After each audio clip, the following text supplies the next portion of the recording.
Box অফিসের রাজা, লাখো ভক্তের হৃদয়ের নায়ক তিনি। সিদ্ধান্ত নিয়েছেন ক্যারিয়ারের শীর্ষে দাঁড়িয়ে সবকিছু ছেড়ে দেওয়ার। দক্ষিণ ভারতের জনপ্রিয় সুপারস্টার থালাপতি বিজয়ের এমন ঘোষণায় হতবাক ভক্তরা। একের পর এক হিট সিনেমা উপহার দেওয়ার পর প্রশ্ন এখন একটাই, কেন এই বিদায়ের আভাস?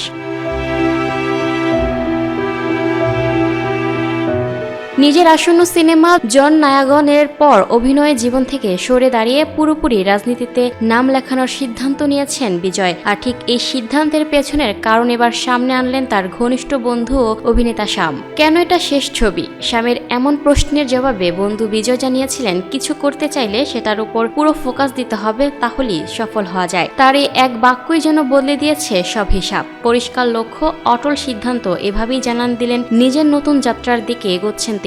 বিদায়ের আগে ভক্ত অনুসারীদের জন্য শেষ উপহার বিজয়ের। শুধু সিদ্ধান্ত নয়, নিজের শেষ সিনেমাকে ঘিরেও দারুণ আত্মবিশ্বাসী এই তারকা। এমনকি যখন জন নায়াগন মুক্তি পাবে, এটা বিশাল কিছু হবে এবং এই ছবি তামিল সিনেমায় নতুন ইতিহাস গড়বে বলে উল্লেখ করেন থালাপতি মিত্র শাম।